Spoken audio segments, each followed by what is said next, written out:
Ethical Perspectives on the News is produced by the Interreligious Council of Lynn County, which is solely responsible for its content. The views and opinions expressed on this program do not necessarily reflect those of the staff and management of KCRG TV9. Good morning and welcome to Ethical Perspectives on the News. My name is Scott Samuelson and I'm a professor of philosophy at Kirkwood Community College on the Iowa City campus. Amnesty International has recently made news by calling for the decriminalization of prostitution. They argue that the criminalization of sex work just isn't working. The Secretary General of Amnesty International has called prostitutes one of the most marginalized groups in the world, who must deal with constant discrimination, harassment, and violence, all of which adds up to the abuse of their basic human rights. Amnesty International's proposal to legalize prostitution has many up in arms. Opponents of it argue that it plays right into the hands of the multi-billion-dollar sex industry. They say that the legalization of prostitution would simply exploit yet more women and increase human trafficking. Former President Jimmy Carter has started a petition to urge Amnesty International not to make the exploitation of women a human right. Should the oldest profession be illegal? Should it be legally acceptable for consenting adults to trade sex for money? To what extent are prostitutes forced into the profession? Would decriminalizing sex work make prostitutes safer, or would it increase the exploitation of women? We have a great panel on today to discuss these issues. To my left, Lisa Heineman, Professor of History and Gender, Women's and Sexuality Studies at the University of Iowa. Thanks for being on, Lisa. Thanks for having me. Jerry Vander, the Lynn County Attorney. Jerry, thanks so much for being on again. Sure. And at the end, Erin Davis, Associate Professor of Sociology at Cornell College. Erin, thank you for being on again. Well, Lisa, maybe I could just start with you. Should sex work be decriminalized? Is Amnesty International on the right track here? You know, Amnesty International came to this conclusion after a good 2 solid years of pretty extensive research, not only with law enforcement, but very, very importantly with sex workers in many, many different settings around the world. And I'm a believer. I think that they make a lot of very, very sound points. I think it's very, very important to distinguish between actions to combat the exploitation of sex workers and actions to protect their human rights.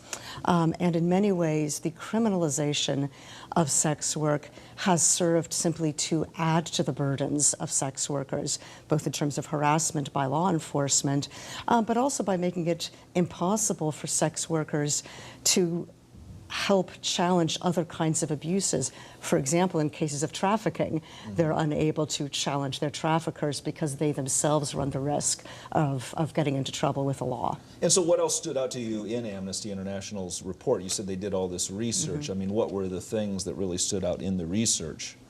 Well, they had a lot of in-depth conversations, and I think what was striking was that they talked to largely women in sex work, although there are a certain number of men as well as transgender individuals.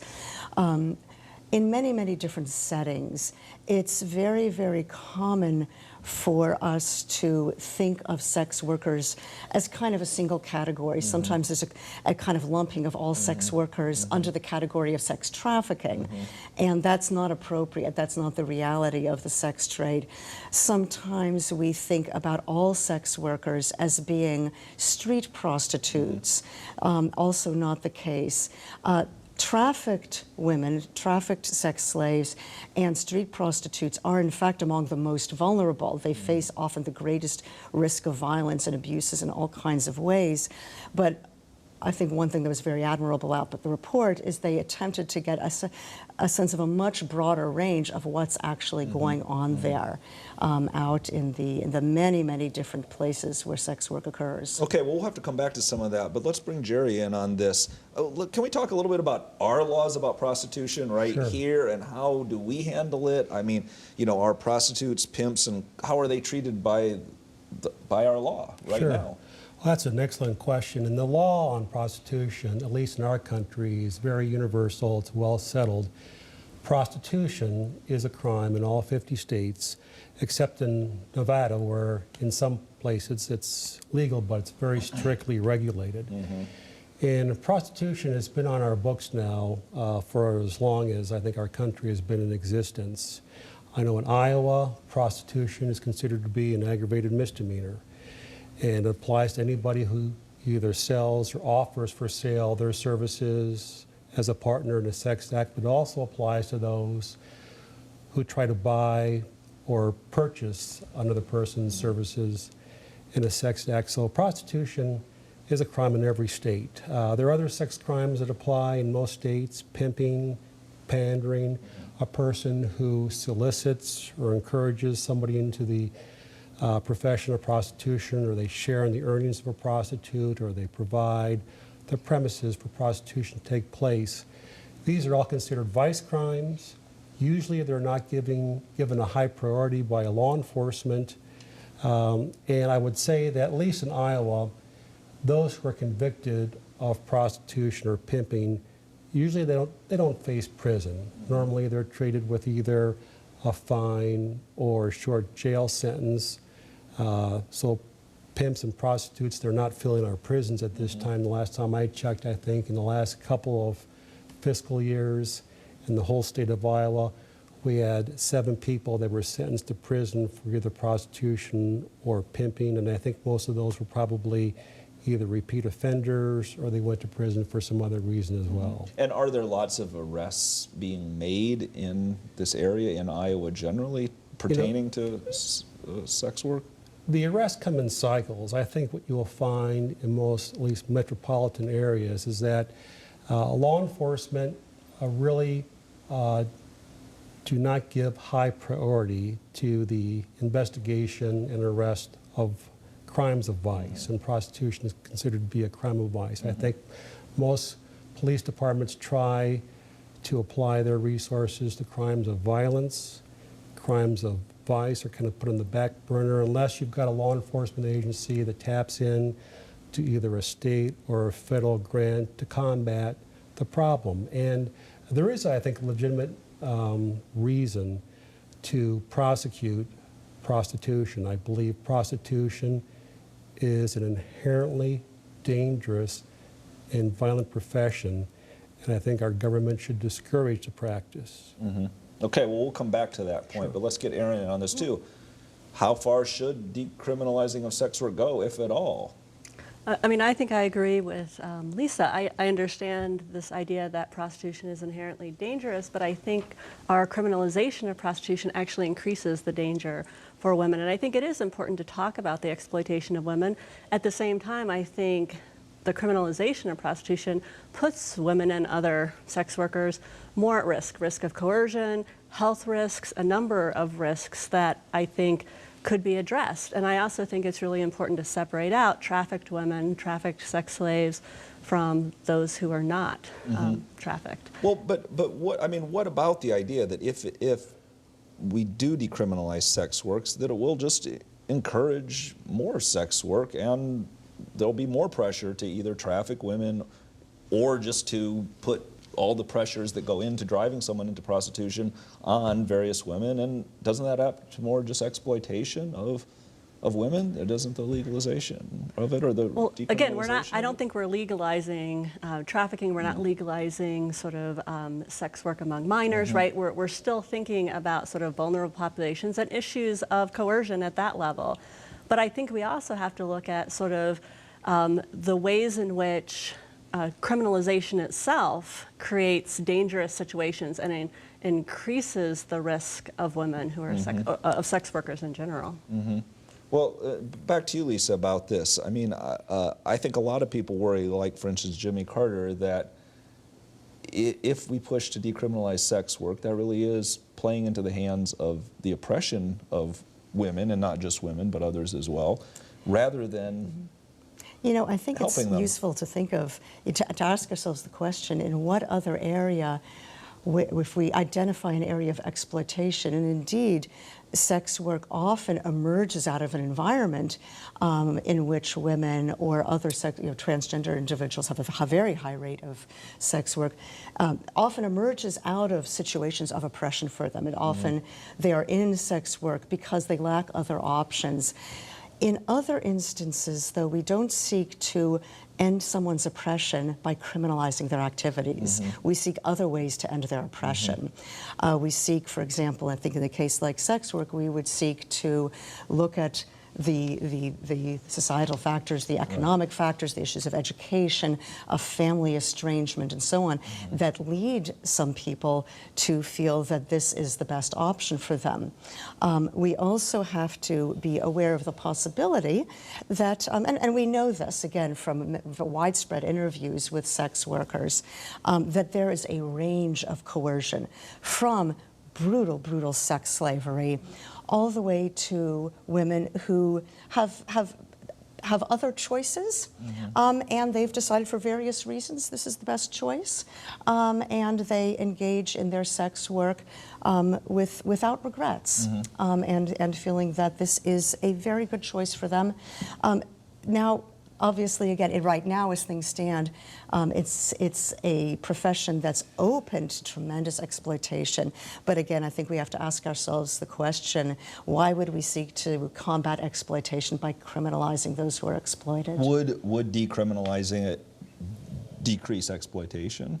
I mean, you said there might be other factors that could do it, but would just the decriminalizing alone that seems to be that seems to be the expectation, and I think it's a good one in many ways. I don't think anyone thinks decriminalization is a magic bullet. Right. But it could, there are many kind of consequences it could have. In many settings, prostitutes are themselves targeted for police brutality. They are vulnerable. Police, in order to let them free, demand sexual services of their own. So there's a tremendous vulnerability in some settings, even vis-a-vis the police. But if we again think about the sex trafficking case, which is one that is it's such a hard case to think about because these are really brutal, brutal stories. A woman who was trafficked and finds herself in a strange land without her passport, probably having beaten and raped and drugged many times, finally manages to escape.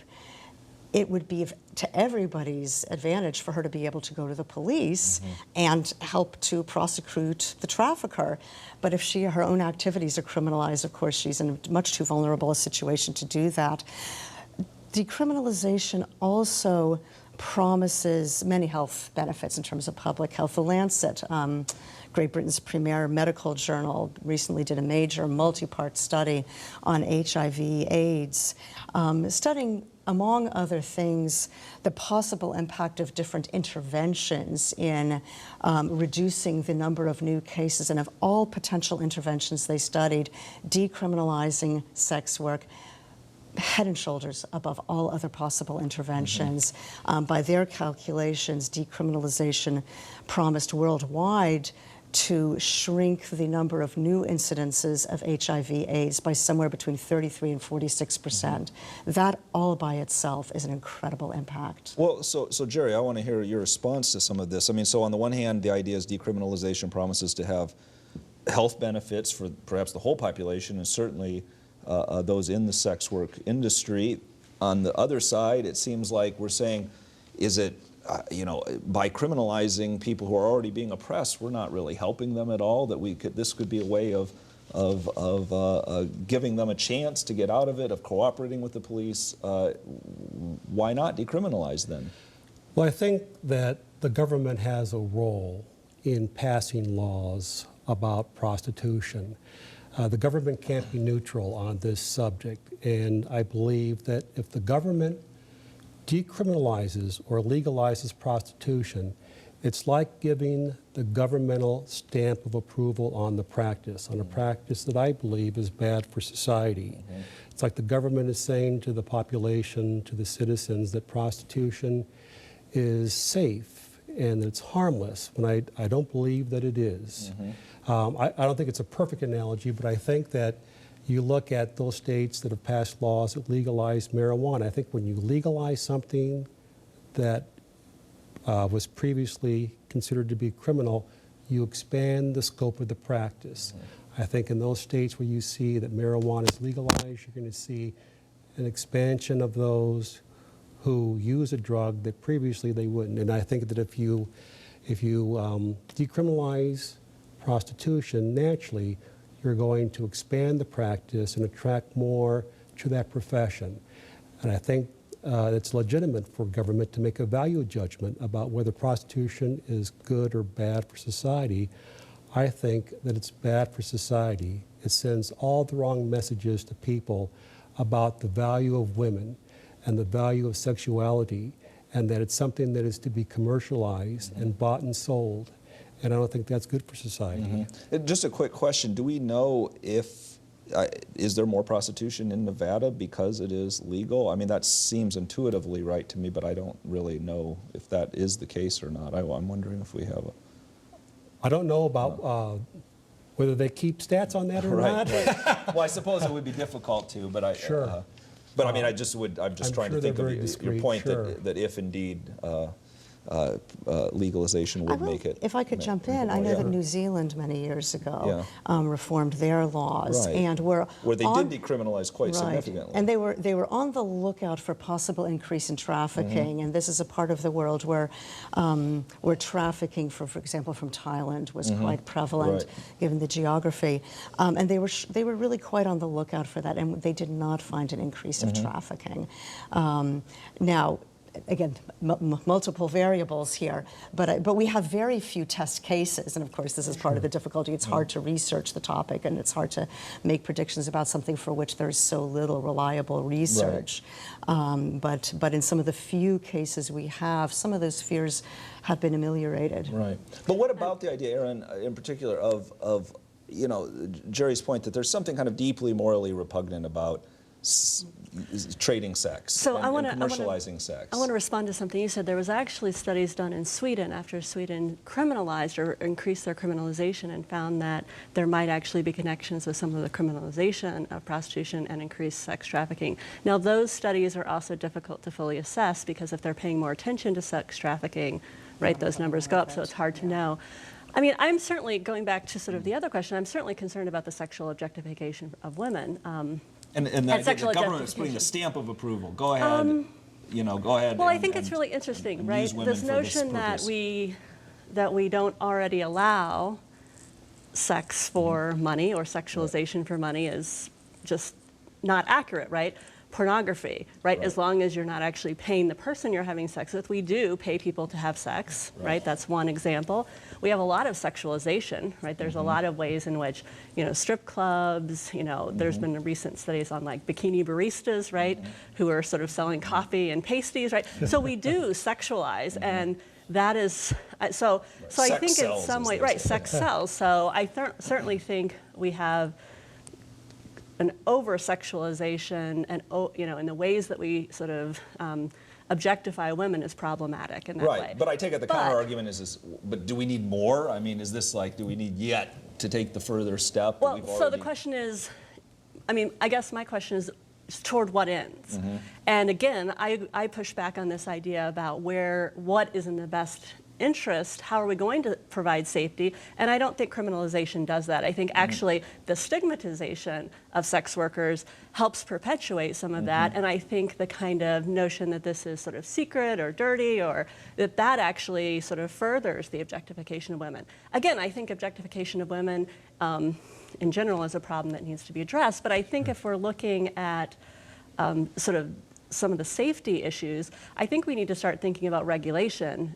And I think criminalization and regulation don't go together. I think if we're thinking about health issues, if we're thinking, especially if we think about a lot of this when we start thinking about exploitation, we're often talking about economic exploitation.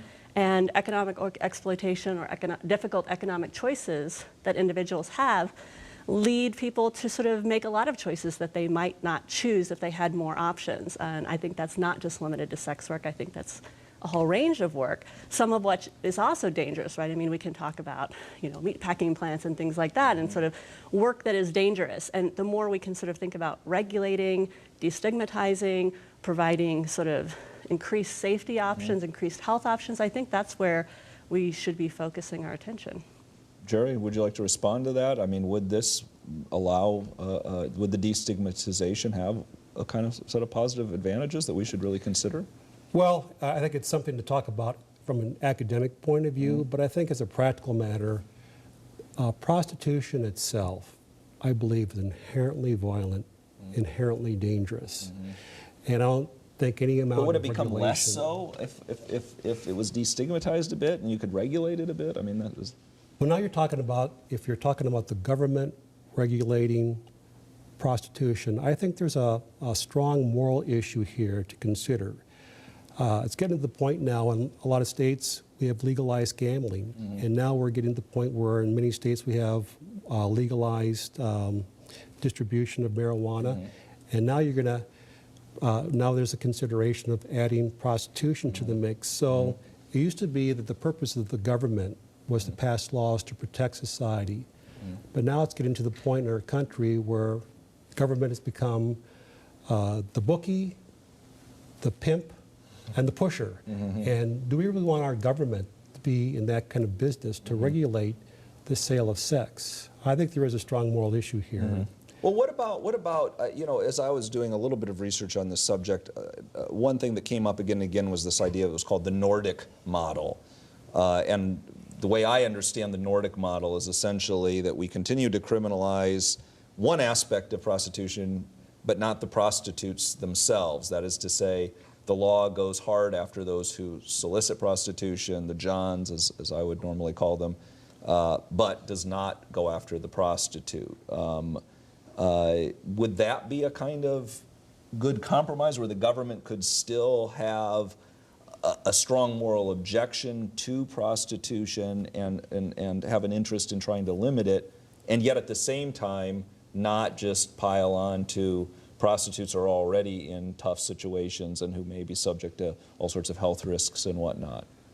Well, Amnesty International study, among other things, they talked to a lot of sex workers who are working in states that now have the Nordic model. And in fact, this is the opposite of the academic discussion. This is actually talking to prostitution, to sex work as its practice and as it's experienced by its practitioners.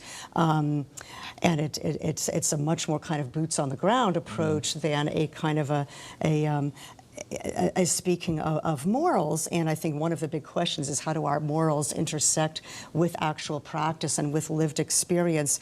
I think many people, a few years ago when the Nordic model was getting off the ground, were very hopeful that this was leaving alone the sex workers themselves, who often were so vulnerable. And it does exempt them completely, the sellers of sex from prosecution, but does go after the buyers. And what they found is that they asked sex workers, how is this working for you? Are your human rights being protected better under this model? And the answer they got was, unfortunately, no. Okay. And what was two things were happening. One is that because there was still a state interest in prosecuting the purchasers, police were still kind of intervening with sex workers to say, well, who are your customers? Who are your customers?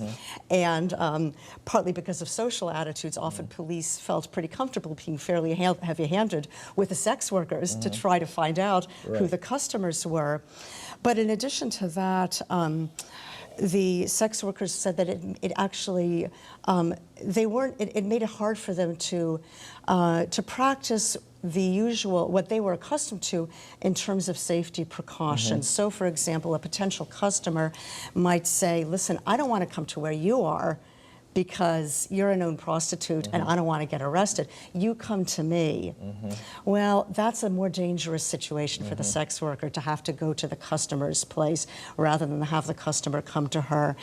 So again, the safety issues, which really are absolutely paramount in sex workers' mind, they ended up having a lot of But so then real do we safety have to issues. decriminalize pimping and buying and selling of sex all together? It has to be a kind of package deal? Well, I think that for many of those who think about that, they say, what is it, what, let's be careful, let's think carefully about what the problems are.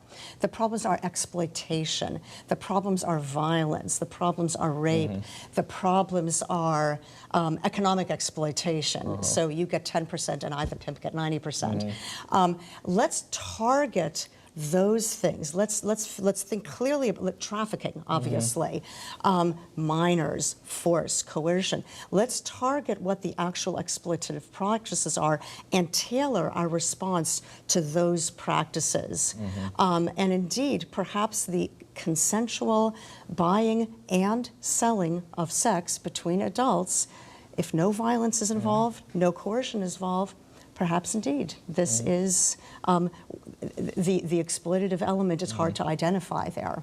And I think this goes back to understanding sex work as work, right? And understanding the ways in which we can think about, safety conditions at work, having safe working environments, having, respectful relationships at work, right? So thinking about regulating it as a workplace, I mean, certainly there are coercive aspects of the workplace, but understanding is it a workplace or this as work, I think allows us to sort of address those exploitative aspects in ways that we, in some ways, have already thought about with other kinds of work.